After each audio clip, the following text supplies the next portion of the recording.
बहुत समय पहले की बात है। एक बहुत ही घना जंगल था। उस जंगल में एक बहुत ही खूंखार शेर रहता था। वह बहुत ही निर्दयी था। वह रोज शिकार पर निकलता और एक दो नहीं बल्कि कई कई जानवरों को मार डालता और कुछ को खाता और बाकी को ऐसे ही छोड़कर चला जाता था। यह उसका रोज का नियम था।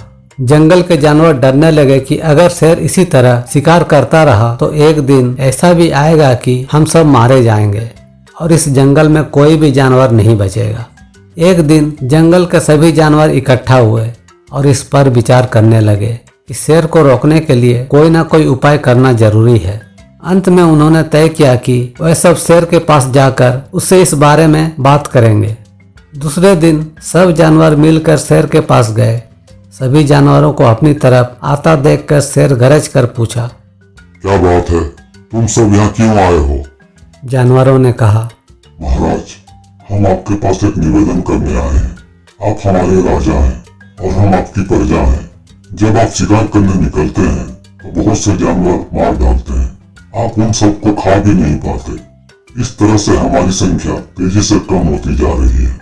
अगर ऐसा ही होता रहा तो कुछ ही दिनों में इस जंगल में आपके सिवा और कोई भी नहीं बचेगा और प्रजा के बिना तो राजा भी कैसे रह सकता है। यदि हम सब मर जाएंगे तो आप भी राजा नहीं रहेंगे। हम चाहते हैं कि आप सदा हमारे राजा बने रहें। इसीलिए हमारी आपसे विनती है कि आप अपने घर पर ही रहा करें।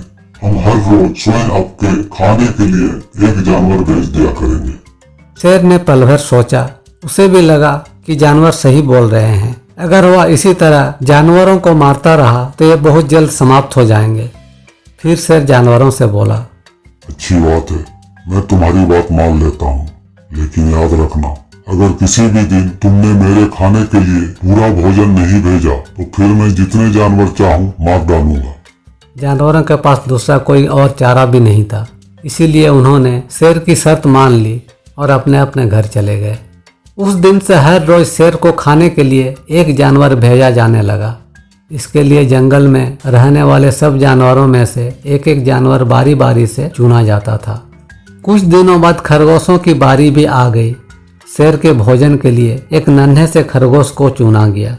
वह खरगोश जितना छोटा था उतना ही चतुर भी था। शेर के पास जाते समय रास्ते में खरगोश ने सोचा, बेकार में शेर के हाथों मरना मूर्खता है।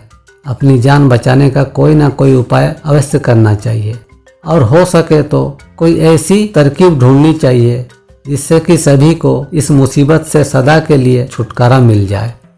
चलते चलते रास्ते में उसे एक कुआं दिखा तो वह कुएं के पास बैठ गया और शेर से छुटकारा पाने का कोई तरकीब सोचने लगा। आखिरकार उसके दिमाग में एक तरकीब सूझ गई। अब खरगोश धीरे धीरे आराम से शेर के घर की ओर चल पड़ा। जब वह शेर के पास पहुंचा तो बहुत देर हो चुकी थी। भूख के मारे शेर का बुरा हाल हो रहा था। जब उसने सिर्फ एक छोटे से खरगोश को अपनी ओर आते देखा तो गुस्से से बौखला उठा और शेर गरज कर बोला, तुम्हें किसने भेजा है? एक तो तुम पिद्दी जैसे हो, दूसरा इतनी देर से आ रहे हो।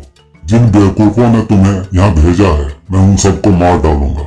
एक एक करके सबको नहीं मार डाला तो मेरा नाम भी शेर नहीं। उन्हें खरगोश ने आदर से जमीन तक झुक कर कहा, महाराज, अगर आप कृपा करके मेरी बात सुन लेंगे तो मुझे या और अन्य जानवरों को दोष नहीं देंगे। वह तो जानते थे कि एक छोटा सा खरगोश आपके भोजन के लिए पूरा नहीं पड़ेगा, इसीलिए उन्होंने 5 खरगोश भेजे थे। लेकिन रास्ते में हमें एक शेर मिल गया। उसने 4 खरगोशों को मारकर खा लिया। यह सुनते ही शेर गुस्से में दहाड़ कर बोला, क्या कहा? दूसरा शेर?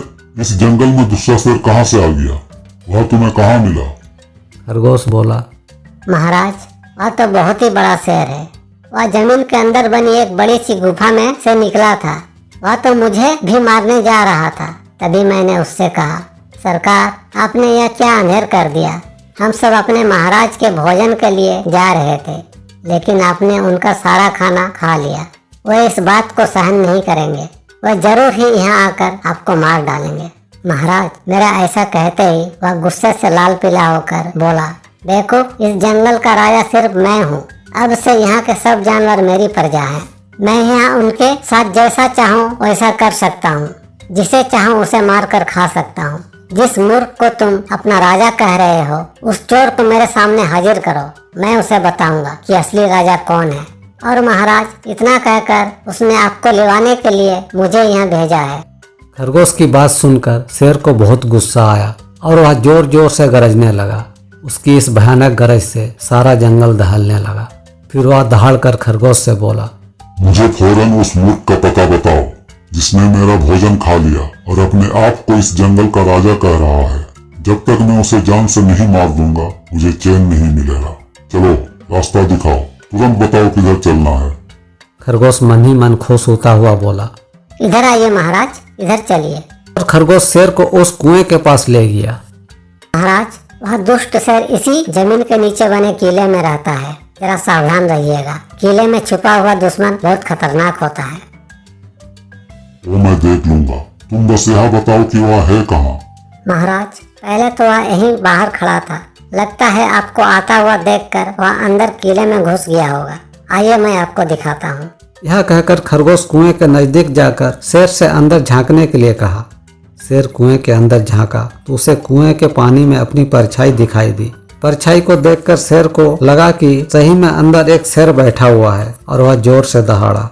कुएं के अंदर से आती हुई अपनी ही दहाड़ने की गूंज सुनकर शेर ने समझा कि दूसरा शेर भी दहाड़ रहा है और दुश्मन को तुरंत मार डालने के इरादे से वह फौरन कुएं में कूद पड़ा। कुएं में कूदते ही पहले तो वह कुएं की दीवार से टकराया, फिर धड़ाम से पानी में गिरा और डूबकर मर गया। इस तरह अपनी चतुराई से शेर से छुट्टी पाकर नन्हा खरगोश खुशी खुशी अपने घर लौटा। फिर उसने जंगल के जानवरों को शेर के मारे जाने की कहानी सुनाई। शेर के मारे जाने की खबर से सारे जंगल में खुशी फैल गई और जंगल के सभी जानवर खरगोश की जय जयकार करने लगे। Please like, share and comment and don't forget to subscribe our channel. Thanks.